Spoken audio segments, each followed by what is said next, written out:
Berita terbaru Juni 2020, daftar entitas yang dihentikan Satgas Waspada Investasi.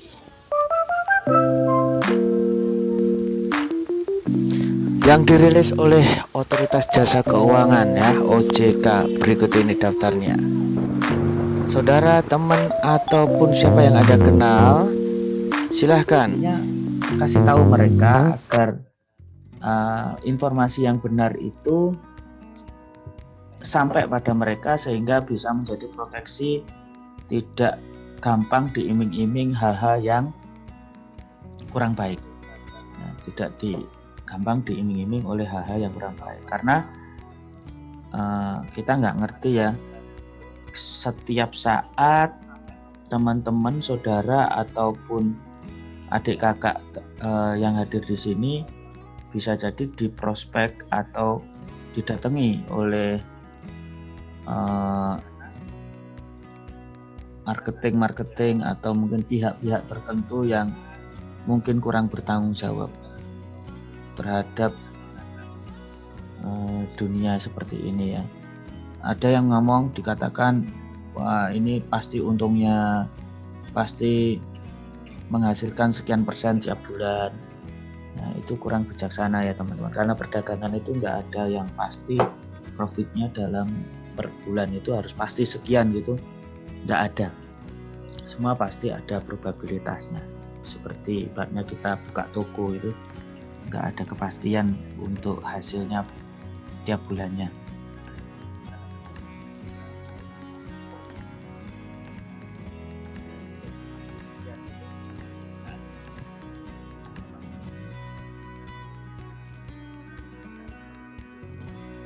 Oke.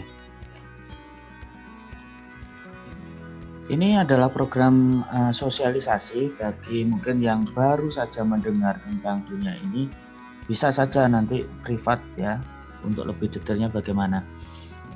Program sosialisasi ini mengenai transaksi dengan teknologi digital untuk sistem perdagangan alternatif mengenai jual beli online di pasar internasional. Ini saya istilahkan yang lebih enak untuk dimengerti ya, bagi yang baru mungkin nggak perlu kata-kata yang mungkin high class atau gimana ya.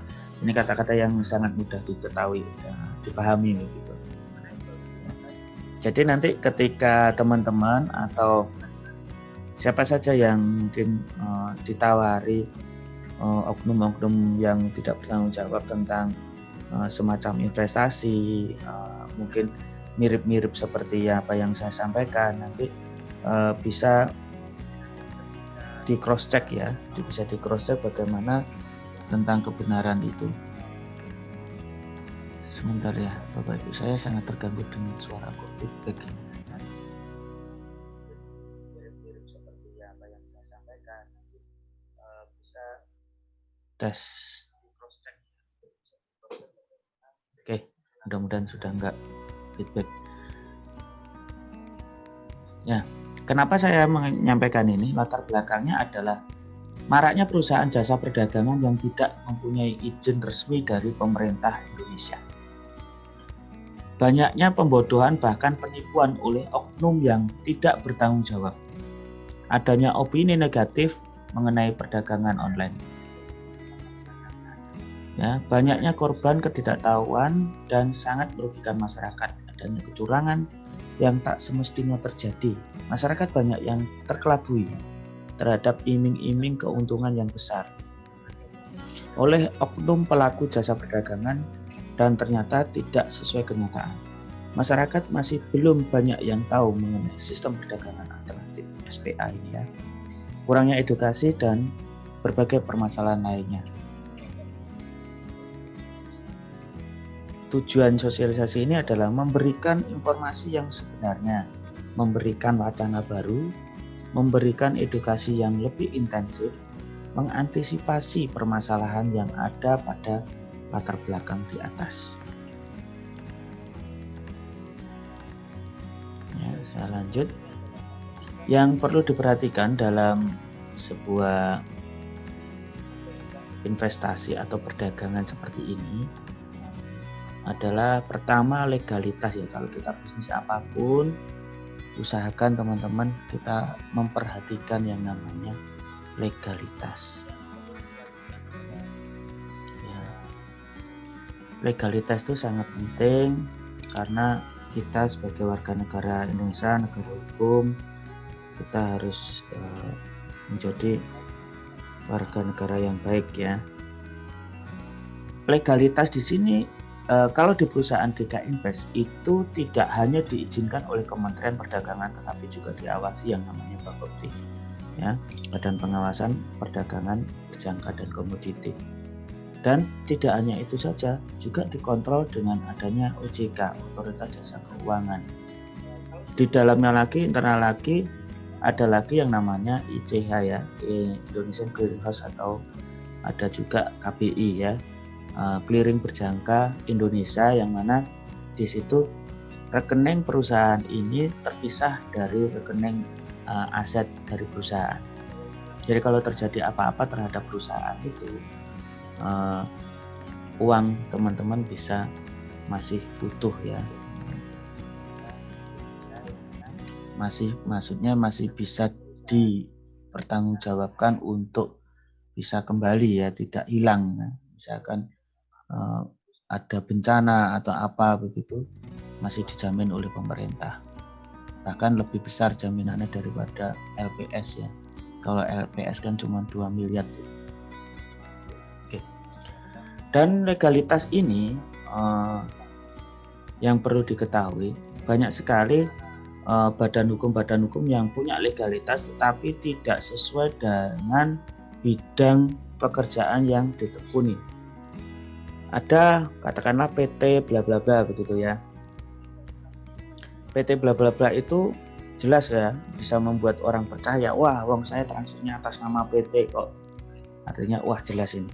Tetapi ternyata PT itu tidak punya izin di bidang perdagangan berjangka ya, kayak PT Global Capital ini kan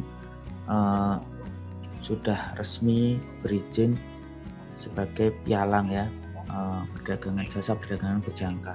Di situ ciri-cirinya teman-teman, kalau teman-teman transfer satu itu jangan ke nama orang perseorangan ya, nanti ada marketing ya nyuruh transfer atas nama Yoyok Caturutomo gitu, jangan percaya ya, jangan percaya kalau atas namanya perseorangan.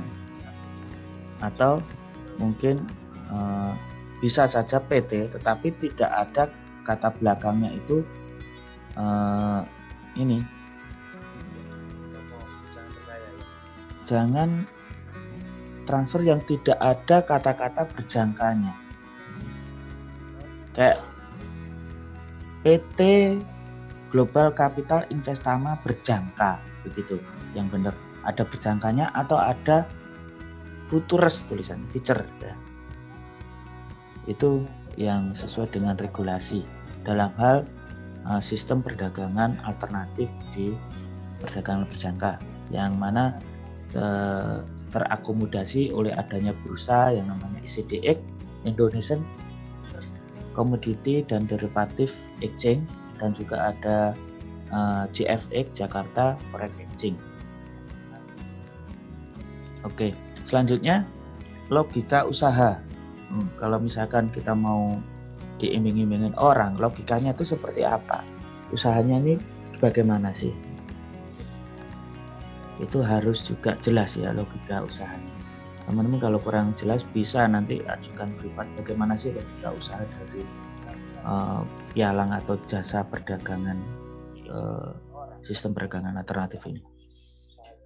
Yang berikutnya adalah planning kerja. Jadi di dalam edukasi kita itu selalu memperhatikan bagaimana plan-plan transaksi kita.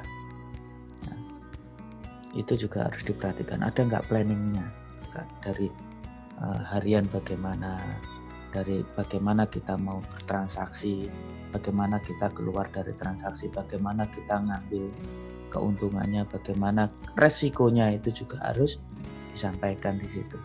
Peluang keuntungannya bagaimana, peluangnya secara probabilitasnya bagaimana, peluang-peluang itu harus jelas juga dikuatkan dengan data dan fakta.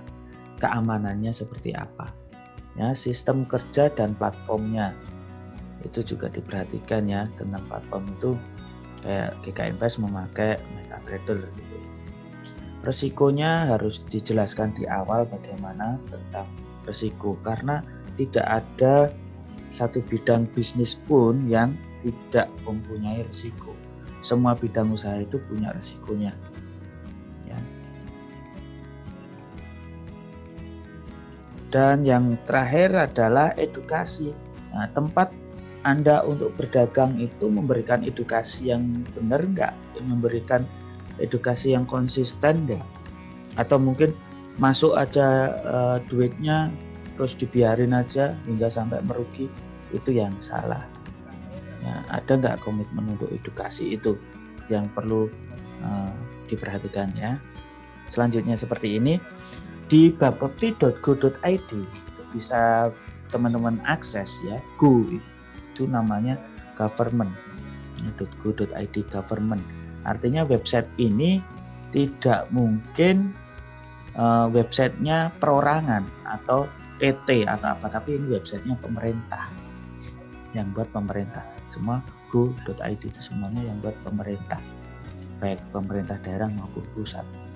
Nah, di sini ada daftar-daftarnya yang resmi di bawah pengawasan Bapepti itu ya. Ada semuanya features berjangka. Nah, ini kita PT Global Capital Investama Berjangka, yang dulu namanya Megah Tama Berjangka. Kalau memang teman-teman nanti disuruh transfer dan tidak ada kata berjangka atau features, berarti PT-nya itu bidangnya berbeda dengan ini yang saya maksud ya.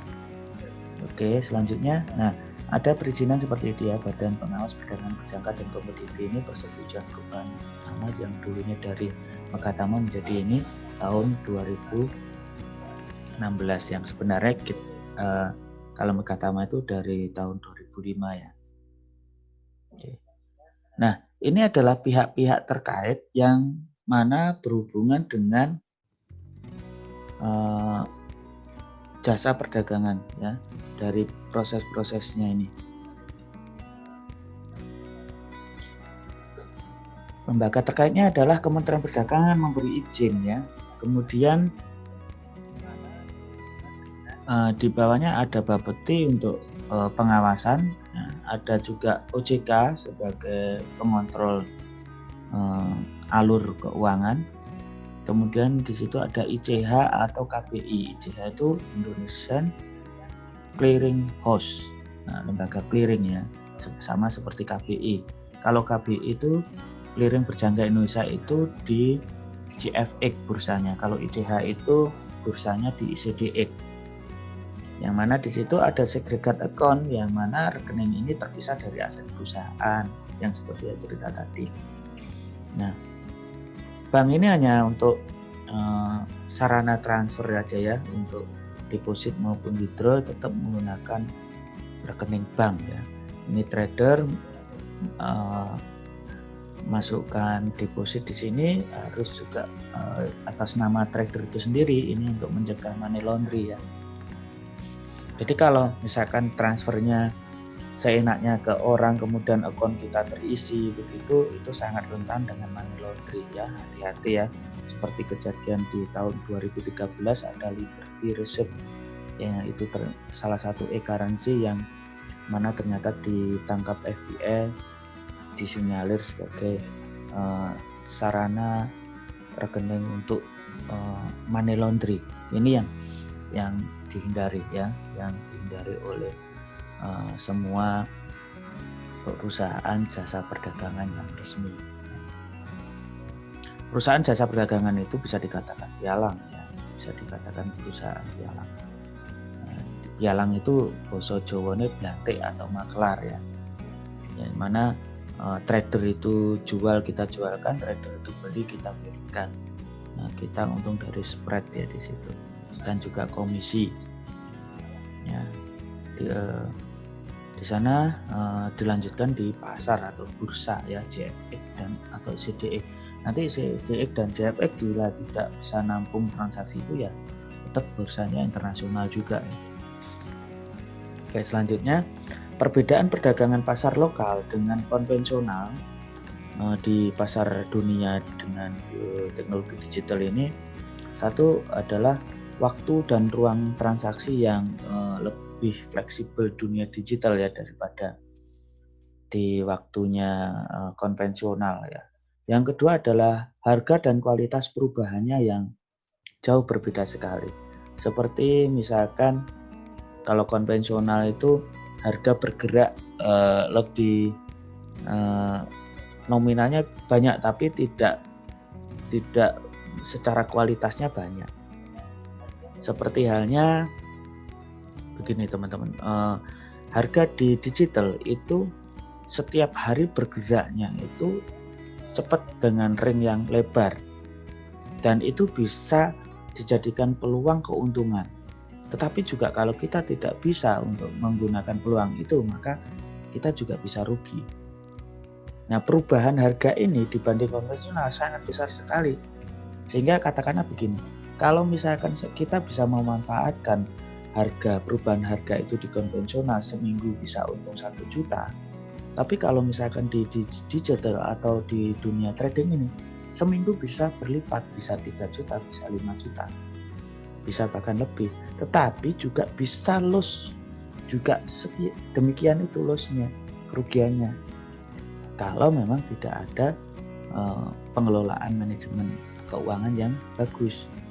Nah, di tempat GK Invest ini maka itulah perlunya edukasi karena kualitasnya yang sangat berbeda. Itu perlu edukasi yang serius gitu, jangan dipandang remeh. Bukan berarti edukasi serius itu ini berarti hal yang sangat susah, tidak seperti itu. Ini mudah kalau kita bisa belajar dengan serius. Tuh, yang ketiga peluang keuntungan bisa naik dan turun harga. Kalau misalkan kita beli saham, kita nunggu naik baru untung. Kalau turun nggak untung. Beli apapun ya, beras kayak atau apa. Untungnya cuman kalau naik aja, belinya murah, nunggu naik, baru jual. Kalau nggak naik-naik, ya kita rugi. Bahkan malah harga turun terus, kita nggak bisa jual terus, akhirnya jual rugi. Jadi kalau di trading itu peluangnya naik kayak bisa untung, turun pun juga bisa untung. Kok bisa seperti itu? Bagaimana logikanya? Ya privat aja ya, atau mungkin komentar di channel YouTube atau mungkin bisa hubungi official untuk agendakan privat ya. Kemudian dengan kecepatan transaksi, kemudahan dan kecepatan transaksi itu jelas jauh lebih mudah. Kalau kita mau beli emas ya kita sebenarnya nggak butuh emas, kita nggak butuh oil, kita nggak perlu butuh sahamnya MACD ataupun KFC, tetapi apa yang kita butuhkan adalah keuntungannya. Lah kalau kita butuhnya keuntungannya, kan nggak perlu barangnya. Masa kita mau beli minyak, barangnya dikirim ke rumah kita, nggak ada tempat dong. Karena yang kita butuhkan minyak itu ya kita jual lagi biar untung. Nah artinya apa kalau kita nggak butuh barangnya, butuh untungnya ya kita boleh cepet dong transaksinya. Jangan sampai kalau misalkan kita beli minyak dari Amerika sana, belum nyampe ke sini harganya sudah naik turun, kita sudah mau jual lagi. Sudah sampai misalkan Mesir sana, kita mau wah Pak jual lagi, balik lagi ke Amerika sana. Belum sampai balik lagi ke Amerika, masih di tengah laut kita mau beli lagi. Ya muter-muter itu kapalnya.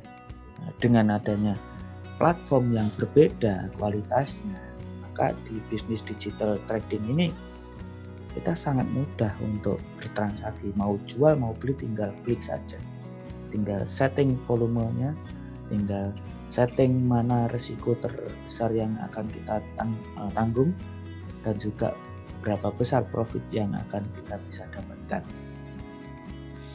Semua itu bisa ada edukasinya ya. 5. Kontrol dan pengawasan. Seperti yang saya sebutkan di atas tadi, kita tidak hanya diizinkan tapi juga diawasi. Tidak hanya diawasi juga dikontrol, ya lengkap ya. Sudah diizinkan, diawasi dan dikontrol oleh pemerintah itu melalui lembaga-lembaganya itu seperti Bapepti OJK. ya. Dan juga kontrol itu tidak hanya dari pemerintah tetapi dari sistem juga. Sistemnya bisa dikontrol. Misalkan begini teman-teman, kalau punya toko begitu ya, mau kerjasama dengan orang ataupun nggak usah kerjasama lah, dengan karyawan sendiri aja kita seolah-olah berhadapan-hadapan. Harus punya CCTV-nya, harus punya kita software-nya, aplikasi itu apabila nanti ada penjualan berapa sih hari ini, kita jual berapa, kita harus tahu setiap harinya itu, wah saya bisa jualan sekian nih kuantitinya, saya berarti untungnya sekian, dikontrol oleh aplikasi itu. Tapi kalau kita pas pergi jual lagi mungkin susah ya ngontrol, atau mungkin ada sudah aplikasi yang sudah online seperti itu. Tetapi kan namanya itu aplikasi, kita nggak tahu orang itu transaksinya bagaimana secara offline-nya, kita harus ngawasi lewat CCTV. Walaupun seperti itu, kalau karyawan kita tahu di mana tempat belinya dan di mana kita bisa jualnya, kan bisa dia beli sendiri dan jual sendiri setelah itu. Dan itu susah untuk pengontrolannya. Ya nggak sesusah-susah yang sangat susah, bukan berarti nggak bisa ya, tetapi lebih susah daripada kita dengan menggunakan digital. Kalau digital itu kan kita pakai MetaTrader saja, detik berapa, jam berapa, menit berapa, tanggal berapa itu bisa tahu transaksinya apa, rugi atau untung berapa. Itu nggak akan bisa mungkin untuk ada kecurangan dari karyawan. Bahkan memang nggak ada karyawan gitu. Kalaupun kerjasama dengan adik ataupun siapapun, itu nggak akan ada kecurangan di situ. Kontrol dan pengawasannya komplit. Nomor 6, keamanan. Ini keamanan, misalkan kalau kita beli minyak atau beli emas itu tadi, kalau kita mau di toko emas jual beli yang 100 juta itu kan sangat riskan sekali. Ya kalaupun nggak ada kriminal, ada kecelakaan atau kita kesenggol orang begitu terus jatuh emasnya keluar kan ya hilang. Itu yang keamanan yang dimaksud. Kalau di sini nggak ada orang yang bisa ngambil duit kita di situ kecuali kita sendiri atau yang punya password. Jadi keamanannya lebih bagus daripada konvensional. Bahkan mungkin kita terhindar dari penipuan yang saya maksud tadi dengan kolega kita atau penipuan terhadap karyawan kita, karena memang nggak ada karyawan di sini. Operasional dan sistem kerjanya, kita nggak perlu menggaji sumber daya manusia, tidak perlu banyak mentraining gitu ya.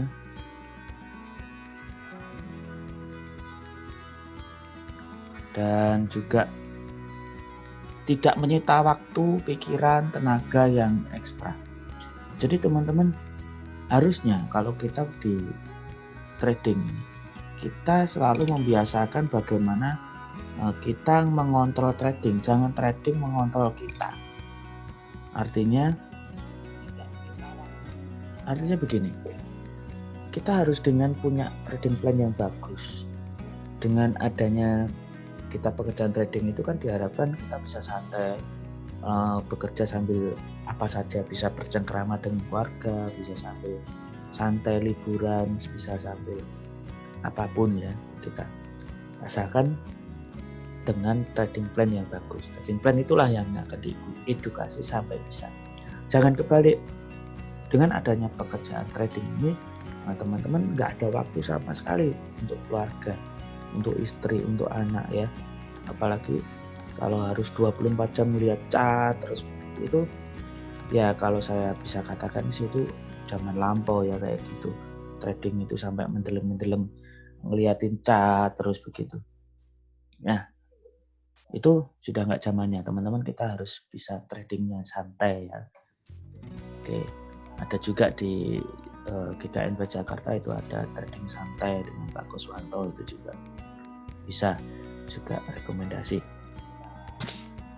Dan ke-8 adalah daya ungkit. Seperti yang kita ketahui, mungkin dulu itu trading itu kita sebagai trader itu harus punya uang minimal 1 miliar. Karena satu lot itu sama dengan 100.000 US zaman dulu. Sekarang sudah ada daya ungkit sehingga uang dengan 250 US saja kita sudah bisa untuk transaksi satu lot. Bahkan 0,1-nya cuma 25 dolar. Gitu. Yang ke-9 likuiditasnya ya. Saya sering ini katakan kalau kita bisnis konvensional butuh duit saat waktu-waktu, nggak mungkin jualan misalkan kalau restoran jualan kursinya, jualan mejanya gitu kan. Kalaupun berhasil menjual juga lama waktunya, kalaupun terjual juga mungkin separuh harga kurang. Nah kalau misalkan di bisnis trading kita mau withdraw hari ini masuk, ternyata 2 hari lagi butuh uang mendadak, ya bisa diambil dengan nilai yang sama. Kalau nggak ada transaksi ya, kalau ada transaksi bahkan bisa plus gitu. Tergantung ada rugi atau untung dalam transaksi itu. Yang namanya perdagangan itu kan ada yang untung ada yang rugi. Nah edukasi itulah kita mengedepankan bagaimana kita bisa lebih banyak untungnya daripada ruginya itu. Jadi nggak mungkin nggak rugi, itu nggak ada. Ruginya tetap ada, risiko tetap ada, tapi mengelola risiko itu yang kita pelajari sehingga menjadi probabilitas keuntungannya lebih besar daripada rugi. Endingnya kita bisa untung. Itu yang saya maksud likuiditasnya ya. Kemudian operasional transaksi itu bisa mandiri. Bagi yang sudah pernah trading atau menguasai pengetahuan perdagangan bisa ditradingkan sendiri ya 100%. Mudah bersama tim itu artinya tetap yang ngeklik adalah trader sendiri, tetapi belajar dari nol sambil dibantu analisa oleh tim kami. Bagaimana buy-nya, bagaimana sell-nya, bagaimana jual dan belinya. Dan juga ada dibantu oleh trading tool seperti kalau di kita invest itu ada trading central, ada auto chartis, ada market insight, ada juga MT5 booster ya. Dan ketiga kita juga bisa pakai expert advisor atau yang dikatakan robot trading ya. Kalau di TV-TV tiap pagi itu sering ya kita melihat jualan robot ya sampai puluhan juta begitu dengan sistem perdagangan yang otomatis dagangnya itu. Jadi robot di Insta sudah bisa jual dan beli sendiri. Nah kalau di GK Invest tidak hanya itu ya, tapi kita tidak jualan seperti di TV, malah ngajarin bagaimana cara membuat robot itu, setting robot, caranya bagaimana berkolaborasi dengan robot sehingga kita bisa mengoperasionalkan dan mengoptimalkan robot itu. Sehingga kalau robot itu ada siklusnya yang buruk, kita bisa ganti sendiri robot itu, update sendiri robot itu.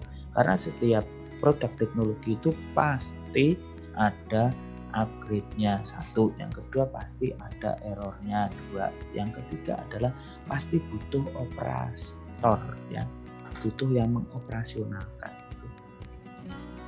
Oke, saya lanjutkan.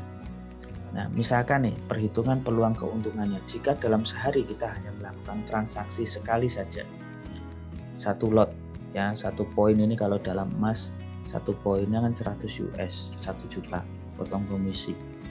Dalam sebulan 20 hari aktif, 20 kali 1 juta sama dengan 20 juta dikurangi 10 juta, katakanlah kalau 10 juta itu komisinya, terus bisa 10 juta itu kalau transaksinya sekali. Kalau transaksinya sehari 3 kali, kalau kita misalkan pakai time frame H4 begitu bisa transaksi 3 kali ya, nah, bisa lebih bahkan, tapi juga bisa kurang.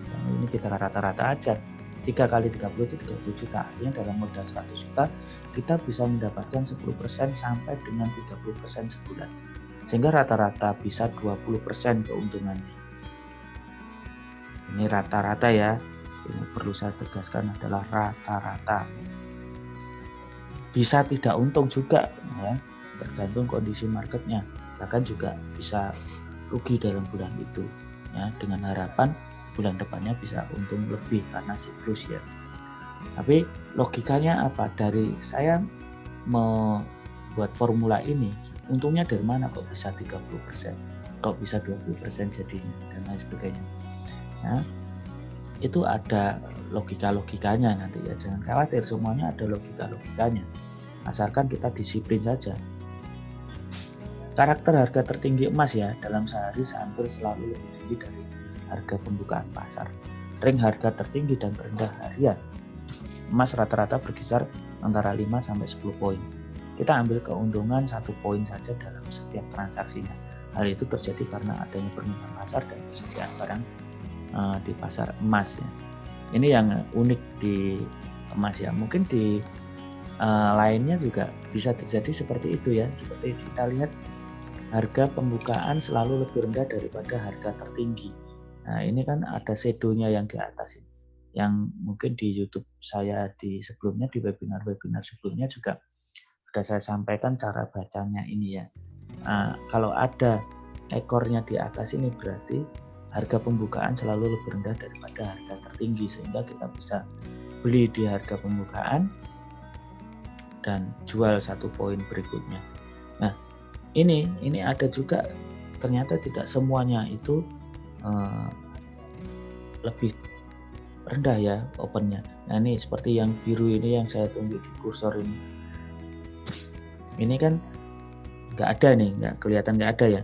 Tapi ketika kita beli di sini akhirnya harga turun ya. Ini ada 2 cara.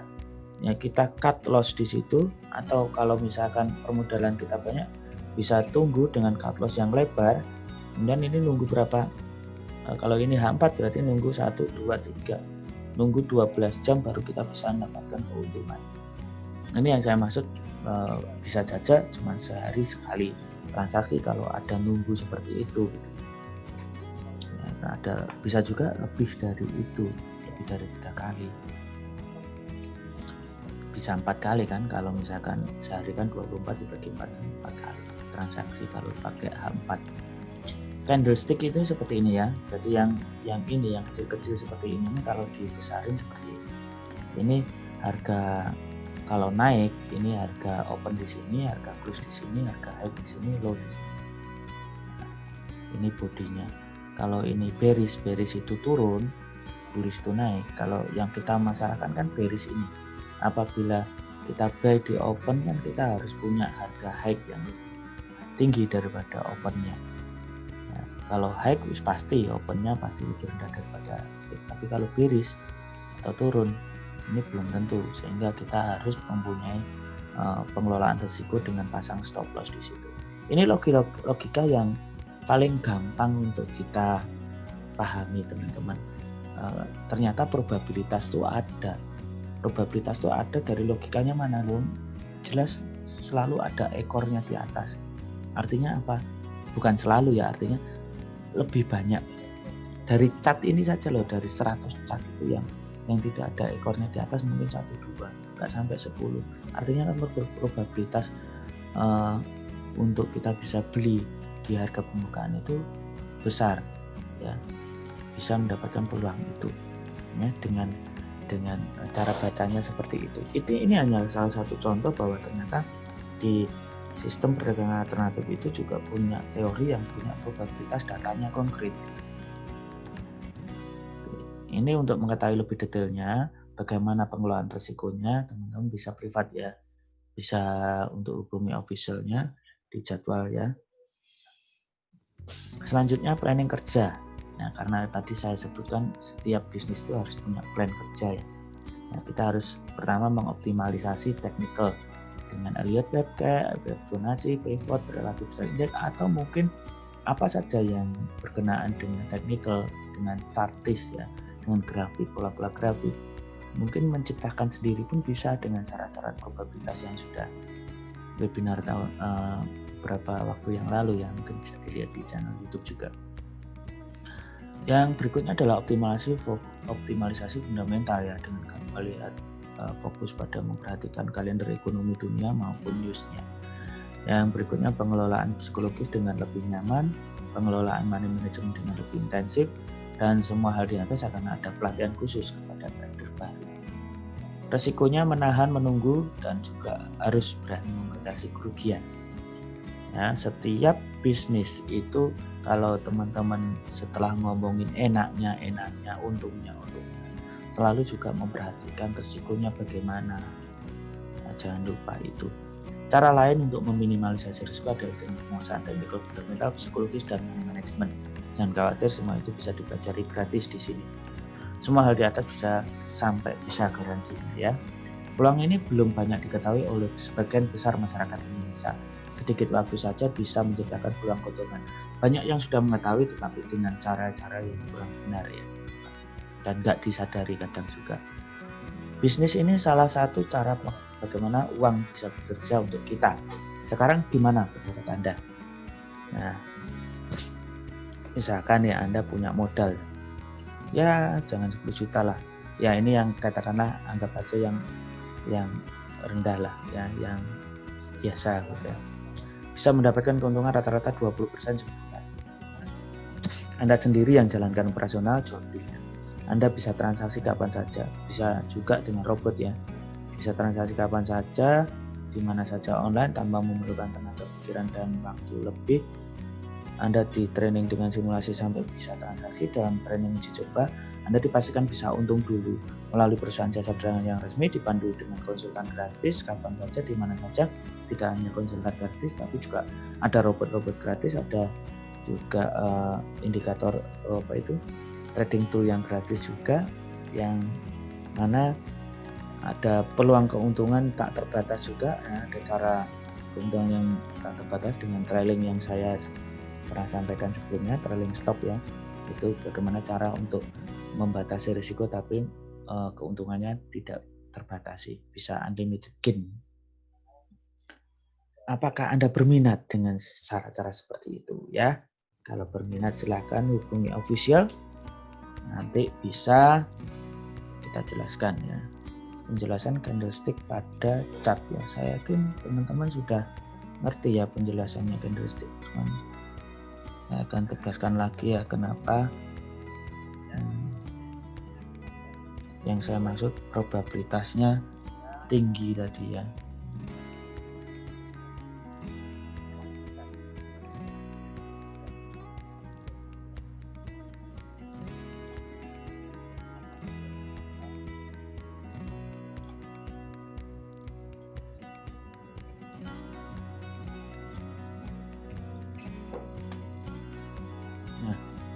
Tadi saya contohkan di H4 ya. Tadi emas, kita bicarakan emas ya. Kita besarin ini dengan candlestick ya. Emas di H4. Nah, kenapa H4? Biar sehari itu bisa transaksi sampai 4 kali. Kalau cukup 2 kali ya masalah kalau nggak ada kesempatan ya. Kalau misalkan kita lupa. Nah, seperti yang putih ini adalah bearish. Yang hitam adalah bullish ya. Besarin lagi.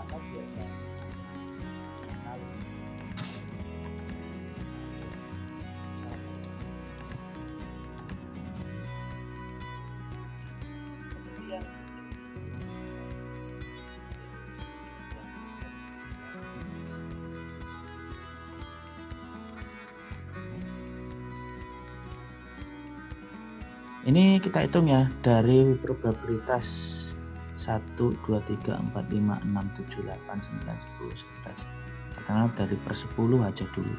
Dari 10 ini yang tidak ada ekornya di atas mana? Kan nggak ada ya. Semuanya ada ekornya di atas. Ini bisa kita asumsikan yang kita perhatikan yang putih aja. Karena yang hitam itu sudah pasti kita dapat untung baik di harga pembukaan. Kalau yang putih ini teman-teman, yang kayak ini aja kita sorot ini ya. Nah, ini opennya di 74, high-nya di 74.860, opennya di 74.310. Artinya sudah ada 500 pips ya, 500 pips.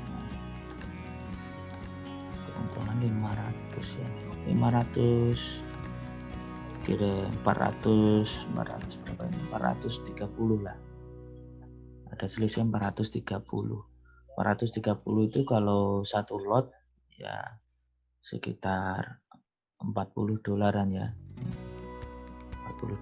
ya. Kita bisa terapkan trailing stop ya. Kalau trailing stop di emas itu minimal 2000 pips ya. 2000 pips itu 2 poin ya.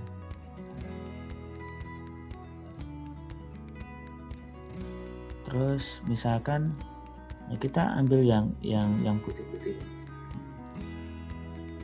ini kalau kita ngitung dari sekian banyak candle itu hampir nggak ada ya kayak gini. Nah, kayak gini ini kan walaupun kecil ini kan ada selisihnya. Pintar-pintarnya kita untuk mengambil peluangnya ya di situ. Ya, artinya kalau misalkan ini ada shadow-nya di atas, ada ekornya di atas, kita bisa beli di harga pembukaan. Kali ini kita sorotkan harga pembukaannya open itu 17.11.070, harga tertingginya 450. Nah, itu masih ada selisih sekitar 300 poin lebih ya, 300 pips lebih itu. 300 poin lebih itu ya sekitar 30 dolaran. Oke, begitu teman-teman. Ini contoh logika probabilitas yang bisa saya sampaikan.